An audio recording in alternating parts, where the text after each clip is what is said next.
Welcome, everybody, to another edition of In the Swamp with Ogre. Today we have Jose from GUI Web Programming. How are you doing, Jose? Hey, yeah, thank you for inviting me. I'm doing awesome, man.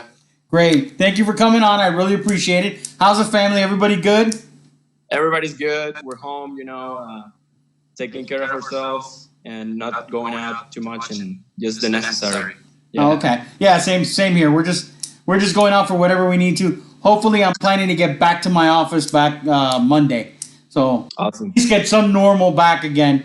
So is your family safe back in Venezuela too?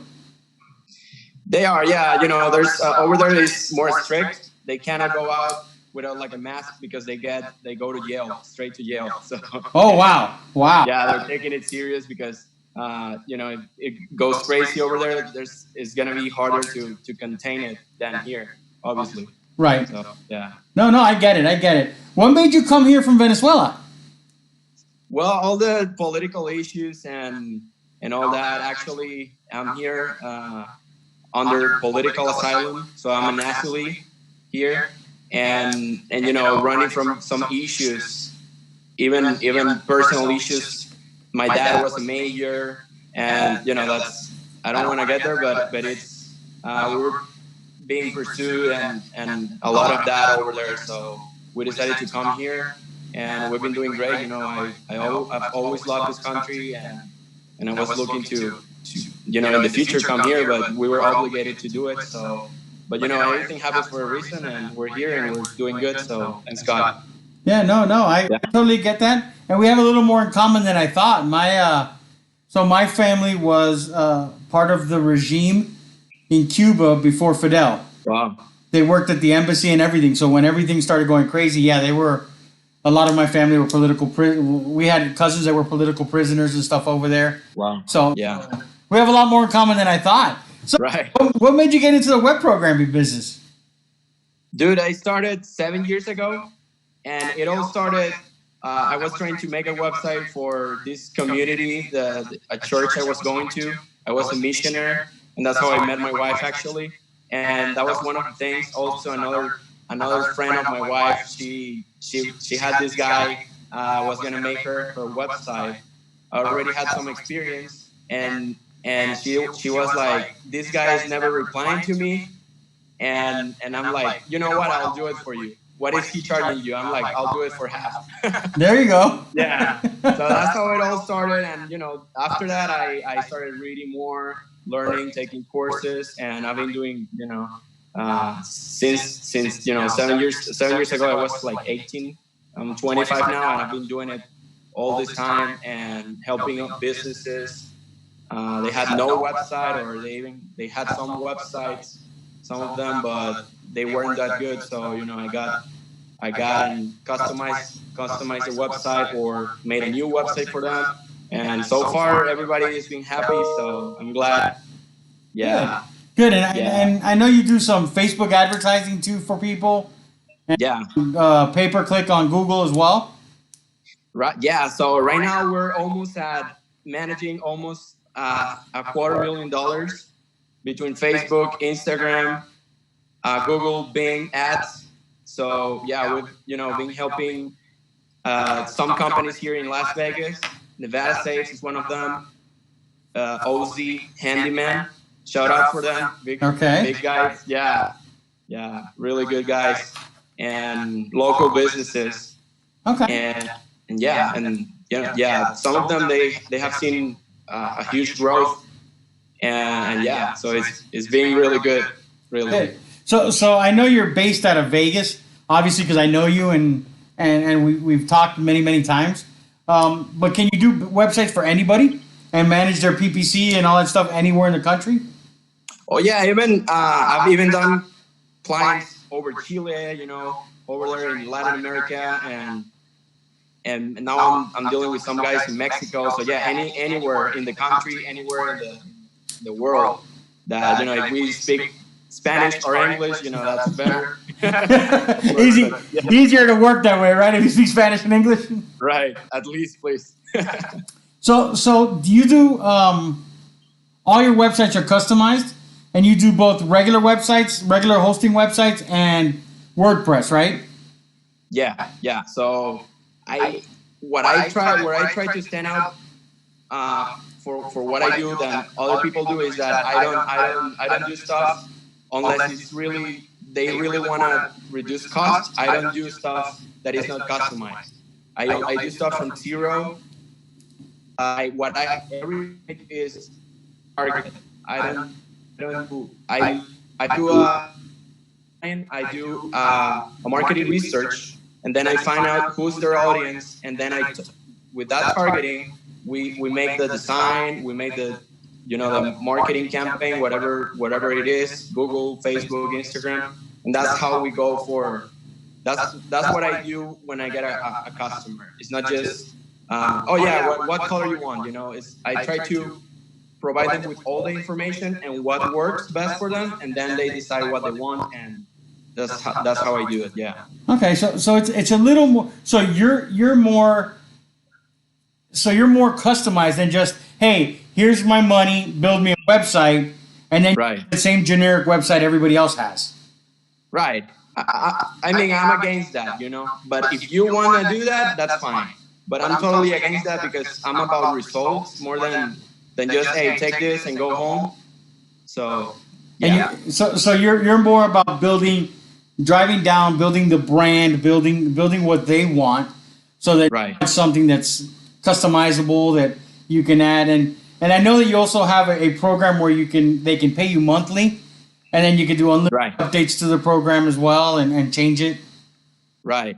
Yeah. I have that maintenance, and I also do graphic design and the marketing. So I can build a package depending on the company, and then they decide what they want, what they need, and yeah. So you can really build something out. If somebody says, "Hey, this is crazy. I'm locked down on Corona. I want to start a new business because that's just the craziest thing in the world.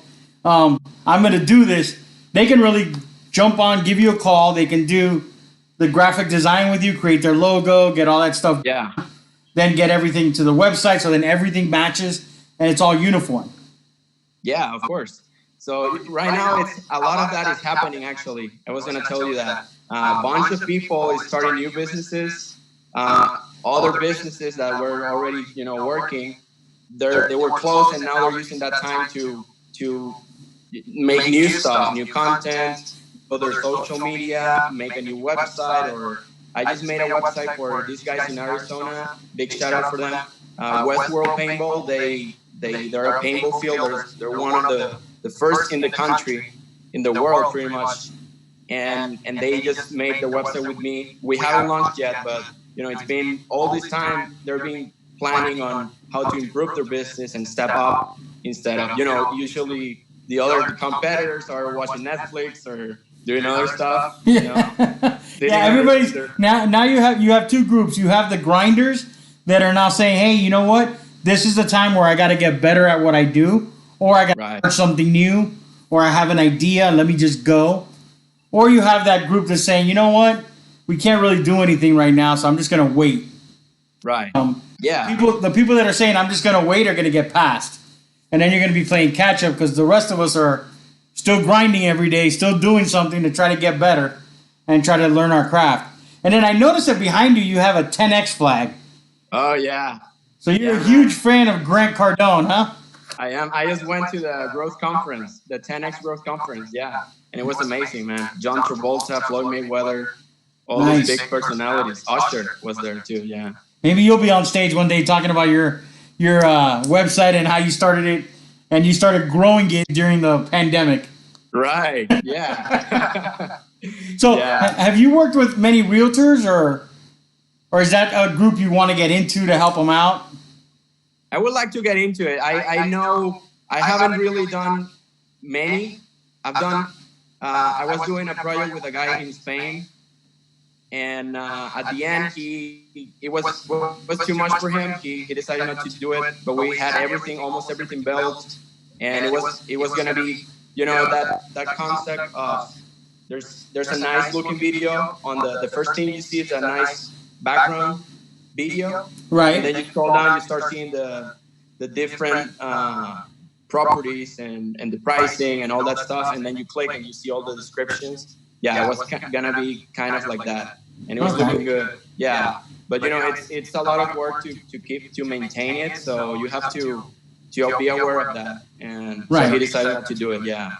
Yeah, I know that's one of the things you and I have talked about is I'm looking at revamping and maybe creating a secondary website to feed into mine.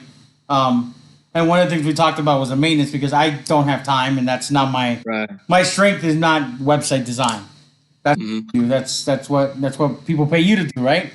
Right. And so what results have you been getting with the ads you're running? Because it's pretty impressive. Well, man, it depends on the business, right? So, for example, in my business, I cannot do Google Ads. Okay. Because it's so expensive. There's clicks that go between $25 to all the way to $50, $75. That's, it's insane. Right. So I don't know about the realtor market, but maybe it's something like $15, $10, something like that. And, in some cases it's worth it because, you see the ROI makes sense. Right. But yeah, for example, there's my biggest client is Nevada Safes. Okay. And yeah, they pay, when I started with them, they had, they had these people, I'm not going to say names. They did a terrible job for them. Then I stepped into it and they were paying like $7 and so. And then after some months, when I stepped in, now they've been paying an average for months now, like $2.5, being top number one on Google. So you can try right now and type gun safes. Okay. And if you're just gun safes or gun safes Las Vegas, if you are in the 50%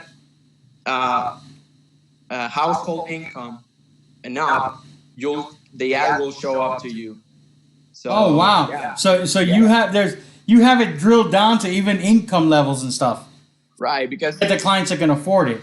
Exactly, because you don't want random people to click the ad, because it's all about if the customer is qualified to get the service or purchase the item, right? So if they're not really in reality, if they're not able to afford it, how can they're just gonna be shopping it and they're never gonna buy it. So it's all about results, like I was saying before.